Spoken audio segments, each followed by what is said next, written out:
Eluru SP కార్యాలయంలో జిల్లా ఎస్పీకి ఫిర్యాదు చేసిన ఉండవల్లి అనూష. వైఎస్ భారతిరెడ్డి పిఏ వర్ర రవీంద్రారెడ్డి గత 5 ఏళ్లలో సోషల్ మీడియాలో తనపై అసభ్య పోస్టులు పెడుతూ మానసికంగా వేధించారంటూ జిల్లా ఎస్పీకి ఫిర్యాదు చేసిన TDP social media activist Undavalli Anusha. గతంలో ఎన్నోసార్లు నా పైన ట్రోల్స్ చేసిన వాళ్ళ పైన కావచ్చు, లేకపోతే నా గురించి దారుణంగా మార్ఫింగ్లు చేసి అసహ్యంగా క్యారెక్టర్ అసాసినేషన్ చేస్తూ మాట్లాడిన వాళ్ళపైన ఎన్నోసార్లు గత 5 సంవత్సరాల వైఎస్ఆర్సీపీ పార్టీ ప్రభుత్వంలో ఉన్నప్పుడు ఇవ్వడం జరిగిందండి. కానీ ఏ రోజు మహిళలకి ఏం జరిగినా వాళ్ళు పట్టించుకున్న పరిస్థితి లేదు. కానీ ఈరోజు ప్రజాప్రభుత్వం వచ్చింది. వర్ర రవీందర్ రెడ్డి అనేవాడు ఒక సైకో లాంటి వాడు అనేది ఈరోజు రాష్ట్రం అందరికీ తెలుసు. ఆ సైకోని ఏకంగా భారతిరెడ్డి గారు పిఏ కింద పెట్టుకొని రాష్ట్రంలో ఉన్న ఇతర మహిళలు ఏదైతే అప్పటి ప్రభుత్వాన్ని ప్రశ్నిస్తేనో లేకపోతే జగన్మోహన్ రెడ్డిని ప్రశ్నిస్తేనో ఈ సైకోని మా పైకి ఒక ఆయుధంలా వాడేవాళ్ళండి. వాడు అసలు ఉచ్చం నీచం మానం అభిమానం ఏవీ లేని ఒక చీడ పురుగు అనమాట సమాజానికి.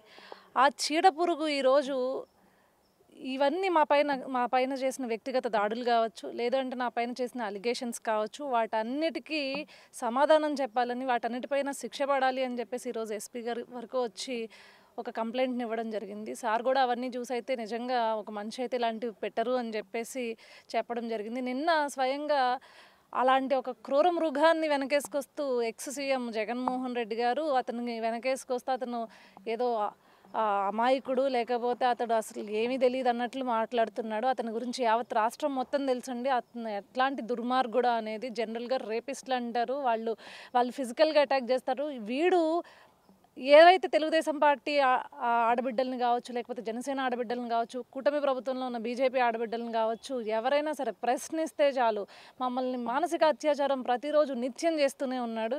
ఇలాంటి వాడు సభ్య సమాజంలో తిరగకూడదు. అందుకని వాడు చేసిన అలిగేషన్స్ అన్నిటికీ నా పైన, నన్ను చేసిన క్యారెక్టర్ అసాసినేషన్కి, నా మీద చేసిన మార్ఫింగ్స్కి, నా మీద రాసిన అడ్డమైన రాతలన్నిటికీ ఈరోజు శిక్ష పడాలని ఇక్కడ వరకు వచ్చి ఎస్పీ గారి ఆఫీస్ వరకు వచ్చి కంప్లైంట్ ఇవ్వడం జరిగింది.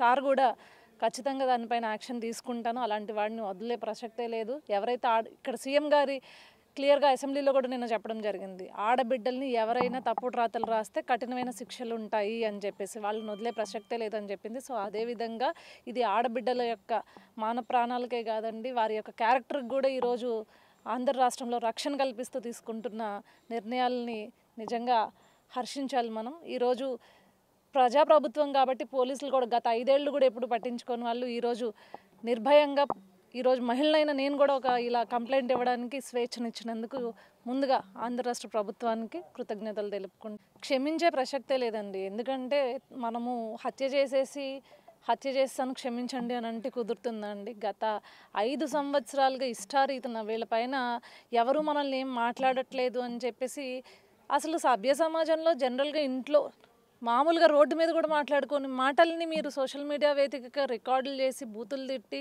అవి మనం కనీసం డిస్కస్ కూడా చేసుకోలేని పరిస్థితికి తీసుకొచ్చి దాన్ని నార్మలైజ్ చేస్తారండి. ఇది నిజంగా ఒక కైండ్ ఆఫ్ టెర్రరిజం లాంటిది. ఒక బూత్ని నార్మలైజ్ చేయడం ఎంత టెర్రరిజం అనేది, ఎందుకంటే మన జనరేషన్స్కి ముందు తరాలకి ఏమిస్తున్నాం మనం. సో ఇలాంటి వాళ్ళపైన ఇప్పుడు కఠినమైన శిక్షలు కనుక వేసినట్లయితే, యాక్షన్ తీసుకున్నట్లయితే, రేపొద్దున్న మన భవిష్యత్తు పిల్లలు ఇలాంటి వాటికి చిక్కకుండా ప్రశాంతంగా స్వేచ్ఛావాయువులతో బ్రతుకుతారు. అప్పుడు మనం స్వతంత్రం కోసం ఎట్లా తరిమేసామో తెల్లవాళ్ళని, ఈరోజు ఇలాంటి బూతులు మాట్లాడే వాళ్ళని కూడా సమాజం నుంచి దూరంగా వెలివేసేయాలండి, దూరంగా పెట్టాలి.